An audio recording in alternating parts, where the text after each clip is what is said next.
Indian retail business లో దాదాపు ఒక సంవత్సరం తేడాలో అడుగుపెట్టిన డీమార్ట్ అండ్ బిగ్ బజార్ ఒక పాయింట్ ఆఫ్ టైమ్ లో ఇండియాలో ఉన్న ప్రతి స్టేట్, సిటీ అండ్ ఈవెన్ చిన్న చిన్న టౌన్స్ లో కూడా డీమార్ట్ తో పోటీ పడుతూ ఇండియాలోనే అతిపెద్ద రీటైల్ చైన్ గా ఎదిగిన బిగ్ బజార్ ఈ రోజు సడన్ గా ఎందుకని కనుమరుగైపోయింది. డీమార్ట్ కంటే ఒక సంవత్సరం ముందే 2001 లో స్టార్ట్ అయిన బిగ్ బజార్ 2011 వచ్చేటప్పటికి 250 స్టోర్స్ తో ఇండియాలోనే అత్యంత వేగంగా ఎదిగితే ఇదే టైంలో డీమార్ట్ కేవలం 10 స్టోర్స్ మాత్రమే పెట్టగలిగింది.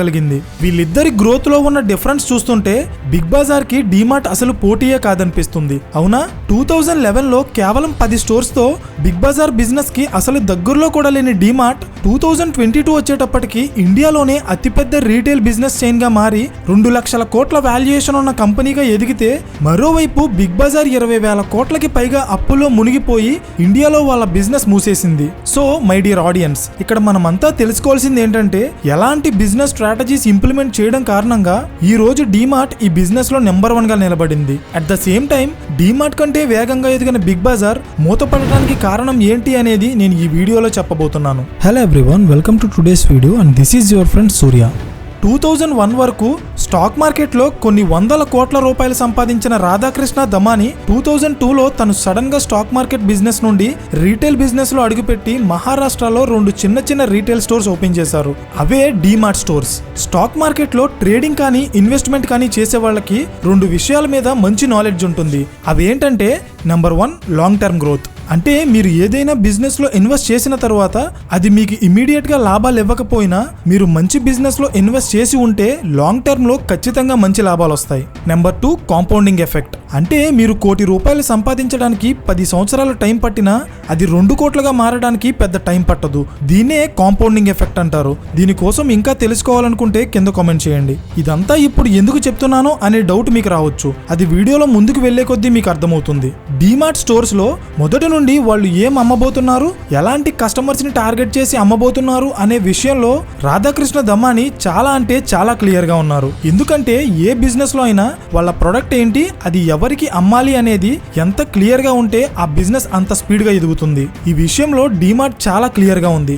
ఎందుకంటే డీమార్ట్ మొదటి నుండి అమ్మాలనుకున్న వస్తువులు నిత్యావసర సరుకులు మాత్రమే. అది కూడా కేవలం పేద మధ్య తరగతి వాళ్ళని మాత్రమే టార్గెట్ చేసి అమ్మాలనుకున్నారు. అందుకే డీమార్ట్ స్టోర్స్ ఎలాంటి హంగులు ఆర్భాటాలు లేకుండా సిటీ అవుట్స్కట్స్ లో మధ్య తరగతి వాళ్ళకి దగ్గరగా చాలా సింపుల్ గా ఉంటాయి. మరోవైపు మనం బిగ్ బజార్ కోసం మాట్లాడుకుంటే, బిగ్ బజార్ స్థాపించిన కిషోర్ బియానీ గారు తన కెరియర్ ఒక క్లాత్ బిజినెస్ తో స్టార్ట్ చేసి ప్యాంటలూన్స్ లాంటి బ్రాండెడ్ స్టోర్స్ ఎస్టాబ్లిష్ చేసే స్థాయికి ఎదిగిన తరువాత ఒక కొత్త వెంచర్ లో అడుగుపెట్టారు.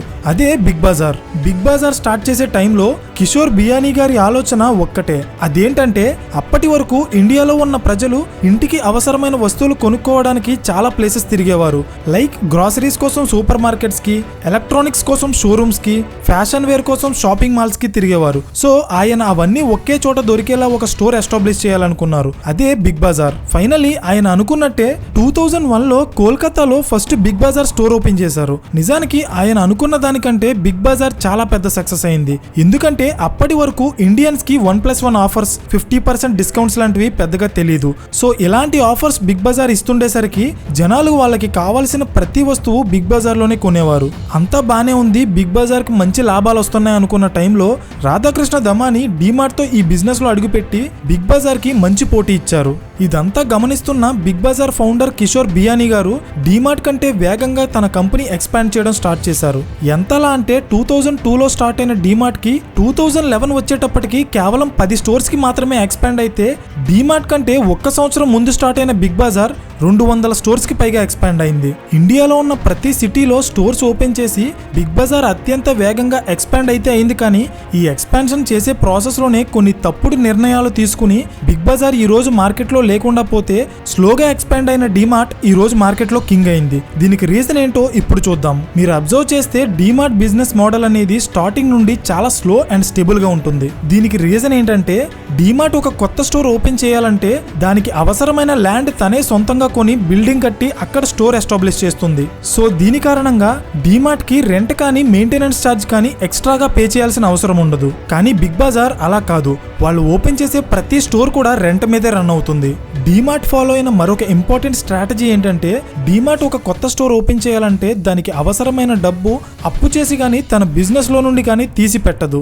ఆల్రెడీ ఎస్టాబ్లిష్ అయిన స్టోర్ నుండి వస్తున్న లాభాల నుంచి మాత్రమే సరిపడ డబ్బు తీసి కొత్త స్టోర్స్ ఎస్టాబ్లిష్ చేస్తుంది. ఇక్కడ మీకు ఒక డౌట్ రావచ్చు, ఒకవేళ కొత్త స్టోర్ ఎస్టాబ్లిష్ చేసే అంత లాభాలు రాకపోతే డీమార్ట్ కొత్త స్టోర్ పెట్టడం మానేస్తుందా అంటే ఎస్, మానేస్తుంది. అందుకే 2002 నుండి 2011 వరకు ఆల్మోస్ట్ 10 సంవత్సరాల టైంలో డీమార్ట్ కేవలం 10 స్టోర్స్ మాత్రమే పెట్టగలిగింది. అండ్ ఇప్పటి వరకు డీమార్ట్ ఓపెన్ చేసిన ఒక్క స్టోర్ కూడా లాస్ లో లేకుండా ప్రతి స్టోర్ లాభాల్లోనే నడుస్తుంది. కానీ మరోవైపు బిగ్ బజార్ ఫౌండర్ కిషోర్ బియానీ గారు తను ఓపెన్ చేసిన కొత్త స్టోర్ ప్రతిదీ కూడా లోన్ తీసుకుని అప్పులు చేసే పెట్టారు. సొంత బిల్డింగ్ ఉండటం అనేది ఈ బిజినెస్ లో ఎంత కీ రోల్ ప్లే చేస్తుందంటే 2008 లో వచ్చిన ఫైనాన్షియల్ క్రైసిస్ లో డీమార్ట్ అండ్ బిగ్ బజార్ రెండు ఎఫెక్ట్ అయ్యాయి. బట్ డీమార్ట్ కి సొంతంగా బిల్డింగ్ ఉండటం కారణంగా రెంట్ కానీ మెయింటెనెన్స్ కానీ ఎక్స్ట్రాగా డబ్బులు కట్టాల్సిన అవసరం లేదు. సో అందుకే అలాంటి ఫైనాన్షియల్ క్రైసిస్ లో కూడా డీమార్ట్ తన వ్యాపారం కోల్పోకుండా దృఢంగా నిలబడింది. కానీ బిగ్ బజార్ చేసిన తప్పేంటంటే వాళ్ళు పెట్టిన ప్రతి స్టోర్ సిటీ సెంటర్ లో ఉండడం కారణంగా రెంట్ అండ్ మెయింటెనెన్స్ ఛార్జెస్ చాలా అంటే చాలా ఎక్కువ ఉంటాయి. ఈ 2008 ఫైనాన్షియల్ క్రైసిస్ టైంలో బిగ్ బజార్ 200 స్టోర్స్ కి పైగా ఎక్స్పాండ్ చేసినా కూడా అప్పటికే 4,000 కోట్లకి పైగా అప్పుల్లో మునిగిపోయింది. ఇక్కడ మనం అంతా గమనించాల్సిన విషయం ఏంటంటే 2011 లో కేవలం 10 స్టోర్స్ తో ఉన్న డీమార్ట్ 2022 కి ఆల్మోస్ట్ 300 స్టోర్స్ కి పైగా పెట్టి చాలా వేగంగా ఎక్స్పాండ్ అయింది. దీన్నే కాంపౌండింగ్ ఎఫెక్ట్ అంటారు. వీడియో స్టార్టింగ్ లో మనం డిస్కస్ చేసుకున్నట్టే 1 10గా మారడానికి తీసుకున్నంత టైం 10 100గా మారడానికి తీసుకోదు. Already stock market trading and investment ద్వారా compounding effect and stable growth కోసం బాగా తెలుసుకున్న రాధాకృష్ణ దమాని అదే ప్రిన్సిపల్ తో తన బిజినెస్ ని స్లో అండ్ స్టడీగా బిల్డ్ చేసుకుంటూ వచ్చారు. 2008 లో వచ్చిన ఫైనాన్షియల్ క్రైసిస్ కే బిగ్ బజార్ సగం మునిగిపోతే 2020 లో వచ్చిన కరోనా దెబ్బకి మొత్తానికి మునిగిపోయింది. కరోనా టైంలో ఈ కంపెనీ అప్పులు 4,000 కోట్ల నుండి 20,000 కోట్లకి పైగా పెరిగిపోయాయి. మరోవైపు డీమార్ట్ మార్కెట్ లో అందరికంటే బెస్ట్ డీల్స్ అండ్ డిస్కౌంట్స్ ఇస్తూ మొత్తం కస్టమర్స్ ని తన వైపు లాక్కుంది. ఎంతలా అంటే బిజినెస్ లో తలపండిపోయిన ముఖేష్ అంబానీ పెట్టిన జియో మార్ట్ కూడా డీమార్ట్ తో పోటీ పడలేకపోతుంది. దీనికి కారణం ఏంటంటే డీమార్ట్ లో మనం ఏ వస్తువు కొన్నా అది బయట ఉన్న అన్ని స్టోర్స్ కంటే 10 to 15% తక్కువ ప్రైస్ లో దొరుకుతుంది. దీనికి మెయిన్ గా 2 రీజన్స్ ఉన్నాయి. రీజన్ నెంబర్ 1, డీమార్ట్ కి సరుకులు ఇచ్చే వాళ్ళకి ఈ కంపెనీ 15 నుండి 20 రోజుల్లో పేమెంట్ సెటిల్ చేసేస్తుంది. అదే మీరు బిగ్ బజార్, జియో మార్ట్ లాంటి వేరే కంపెనీస్ తీసుకుంటే 60 నుండి 90 రోజులు టైం పడుతుంది. సో వేరే కంపెనీస్ తో పోలిస్తే డీమార్ట్ తొందరగా డబ్బులు ఇచ్చేస్తుంది. కాబట్టి రైతులు కానీ సరుకు సప్లై చేసే కాంట్రాక్టర్లు కానీ డీమార్ట్ కి ఇచ్చే వస్తువులకి ఎంఆర్పి మీద కాస్త డిస్కౌంట్ ఇస్తారు. రైతులు ఇచ్చే అదే డిస్కౌంట్ డీమార్ట్ మనకి కూడా ఇవ్వడం కారణంగా ఈ రోజు మనకి అన్ని షాప్స్ కంటే డీమార్ట్ లో తక్కువ ప్రైజెస్ కే సరుకులు దొరుకుతాయి. ఇదే పని బిగ్ బజార్ లాంటి వేరే కంపెనీస్ చేయలేవా అంటే ఎస్, చేయలేవు. బికాస్ అలా చేయాలంటే ర్యాక్ లో పెట్టిన సరుకు వెంటనే ఖాళీ అయిపోవాలి. అలా ఖాళీ చేయగల కస్టమర్ బేస్ ప్రెసెంట్ డీమార్ట్ కి మాత్రమే ఉంది. అంతెందుకు, మీకు జియో మార్ట్, డీమార్ట్, బిగ్ బజార్ ఇలా 3 ఆప్షన్స్ ఇస్తే మీరు ఎందులో షాపింగ్ చేస్తారో కింద కామెంట్ చేయండి. మీకే అర్థమవుతుంది డీమార్ట్ కి ఎంత కస్టమర్ బేస్ ఉందో.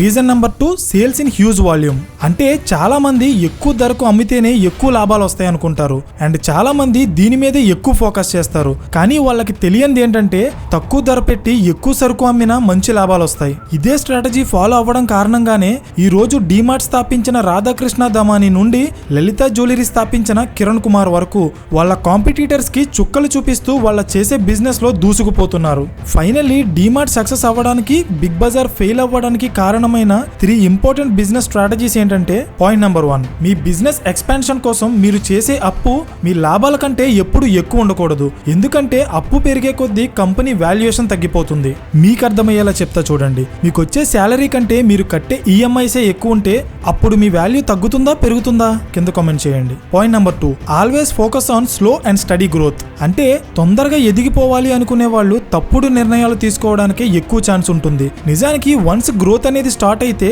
మొదట్లో స్లోగా ఉన్నా దానికి కాంపౌండింగ్ ఎఫెక్ట్ తోడయ్యే వరకు మనం వెయిట్ చేయగలిగితే అది మనల్ని ఏ స్థాయికి తీసుకెళ్తుంది అనేది చెప్పడానికి డీమార్ట్ ఒక సరైన నిదర్శనం. 2002లో కేవలం 2 రీటైల్ స్టోర్స్ గా స్టార్ట్ అయిన డీమార్ట్ కంపెనీ వాల్యుయేషన్ ఇప్పుడు ఎంతో తెలుసా? సుమారు 2 లక్షల కోట్లకి పైనే. Point number 3, aim to gain the customers. అంటే తొందరగా ఎదిగిపోవాలి అనే ఇంటెన్షన్ తో కాకుండా స్లోగా కస్టమర్ బేస్ సంపాదించుకోగలిగితే ఇమీడియట్ గా కాకపోయినా ఏదో ఒక టైంలో మార్కెట్లో చక్రం తిప్పే రోజైతే ఖచ్చితంగా వస్తుంది. సో ఫైనల్లీ ఈ వీడియో చూస్తున్న మీలో చాలా మంది నెలకి ఒక్కసారైనా డీమార్ట్, జియోమార్ట్, రిలయన్స్ ఫ్రెష్ ఇలా ఏదో ఒక రీటైల్ స్టోర్ కి అయితే ఖచ్చితంగా వెళ్తూ ఉంటారు. ఇక్కడ నా క్వశ్చన్ ఏంటంటే, మీరు వేరే స్టోర్స్ వదిలేసి పర్టికులర్ గా అదే స్టోర్ కి వెళ్ళడానికి కారణం ఏంటో ఆ స్టోర్ నేమ్ తో పాటు కింద కామెంట్ చేయండి. ఎందుకంటే చిన్న చిన్న రీటైల్ బిజినెస్ చేసుకునే వాళ్ళు ఏ ఒక్కరు మీ కామెంట్ చదివినా కస్టమర్ మైండ్ సెట్ ఏంటో వాళ్ళకి తెలుస్తుంది. అలాగే అది వాళ్ళ బిజినెస్ డెవలప్ చేసుకోవడానికి కూడా యూజ్ అవుతుంది. So that's it for today guys. ఈ వీడియో మీకు ఇంట్రెస్టింగ్ అనిపించినా, మీరు స్పెండ్ చేసిన టైం కి వాల్యూ యాడ్ చేసిన వీడియోని లైక్ చేసి ఛానల్ ని సబ్స్క్రైబ్ చేయడం మర్చిపోకండి. పక్కనే ఉన్న గంట సింబల్ ఆన్ చేస్తే మేము వీడియో అప్లోడ్ చేసిన వెంటనే మీకు ఇమీడియట్ నోటిఫికేషన్ వస్తుంది. So thank you for watching and I will see you in the next video. Till then, this is your friend Surya signing of.